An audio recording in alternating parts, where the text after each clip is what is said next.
will say some of the birds survived. They actually got away.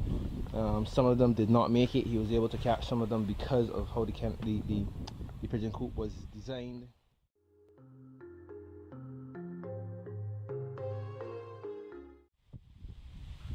So alright guys, we're back here at the farm again. A little while ago I lost some footage. I had shot some footage of the update on the pigeons, and it was a tragedy. That's why I actually shot the video. We had a farm accident again. One of the dogs got away. He managed to get himself into the pigeon coop. That's why you see the tarpaulin covering it again. I will say some of the birds survived. They actually got away. Some of them did not make it. He was able to catch some of them because of how the pigeon coop was designed. Again, I don't usually blame animals for these accidents. I blame myself. We're the humans, we're the keepers. We have to make sure that these animals are secured, both dog and birds. Dog that he can't get away, and birds that if there is a predator out there, the predator cannot get into the coop.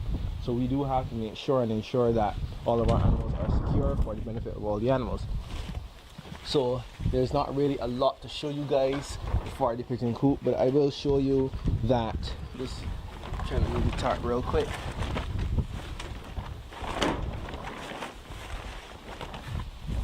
Sorry guys.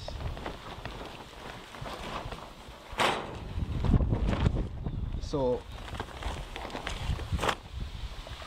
I just leaving the door open now because I want to go back to my original plan again of just probably keeping some tools in here, some dry food stuff, probably, you know, just stuff that is not of high life importance, like animals and stuff. I'm just gonna use the shelving. Sorry that you didn't see exactly how I had it set up, but I had them set up much like the one here at the bottom, which was a piece of wood here forming a door at the bottom, and then the bars that are going across here. Unfortunately, when the animal got in, he broke a lot of the bars that I had, should I say, containing each box. So it's not a lot to see now, but this one is a pretty good idea of how all of the others were set up. And then for all of them, I had a small landing board like this one. As you can see, some of them are still staying up, and that would allow them to at least land on the board and then go through the door comfortably. Again, it was tragic that I lost a couple of birds in this accident, or in this way. So I'm gonna learn from my mistakes. I have to set up better. I think the animal got through where I was going to put my custom feeding tray here. As you can see, it's all broken. Teeth marks here.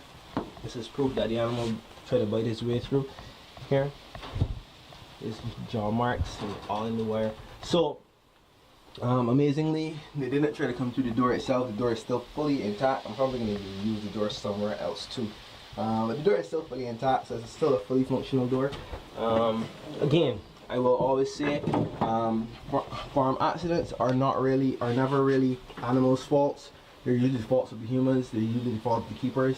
If you have an animal, especially dogs, one, you have to make sure that dog is either caged, kenneled, or tethered properly at all times, because it is your responsibility.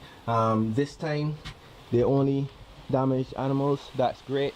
You would hate to hear a story of one of your animals escaping, and probably worse yet, harming a child or a human. So you have to make sure that your dogs are tethered well. Well, you've always seen me talking about chaos, and I have a video. If you watch my videos, I actually have a video on how I tether chaos. That is probably the best way. That is something that I also picked up on YouTube from watching different people and how they do it. I picked that up from YouTube. It's not my original idea, so feel free to copy it. If anybody's unsure of how to do it, always drop me a line, send me an email, and I always feel free to. I'm gonna try to see if I can break it down in a much simpler term. Even if you want me to do a how-to, I can do a how-to on just sinking the metal, on how I concrete it, on the links that I use. Just talk to me and I'll talk back to you guys. So because my aim is not just to be doing a farm, but to show you the mishaps and to show you the ways that I get over the mishaps here on the farm too. So Chaos is tethered properly. I do want to use a bigger chain for him because he's such a powerful dog. My fears are that he can still, after wear and tear on the links on the chain, he may still be able to get off his chain. Again, he's a dog, so he will do damage to some more of the animals once he can get at them. Now that being said, my other aim is also to make sure and to ensure that the cages that the other animals are in are secure, because if he does get away, things happen, but you still want to make sure that although he escapes or breaks his lead or gets out of his kennel, that he can't get into all of the other structures that are on the farm. Now remember, these animals, although they're not for 100% profit, there's still love. There's still a relationship between me and my animals.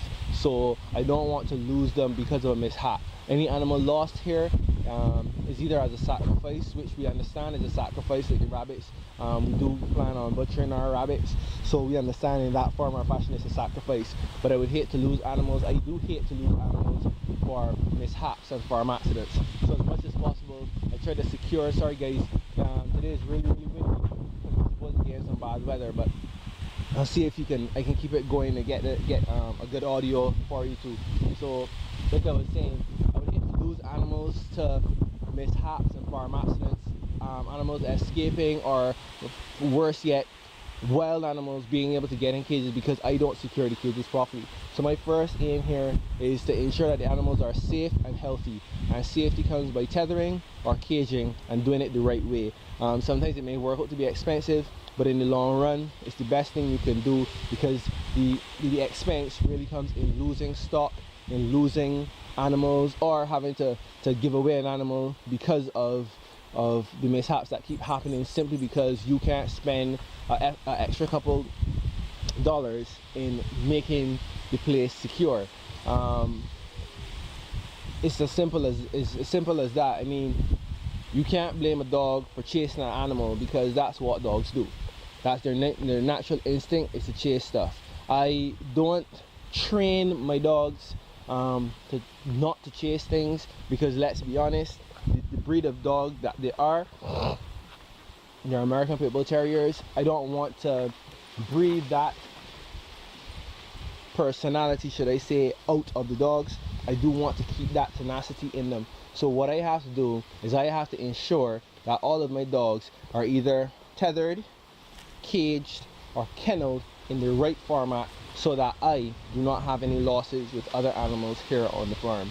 So with that being said, things happen, Nike, things happen, and we try to get over these things that are happening.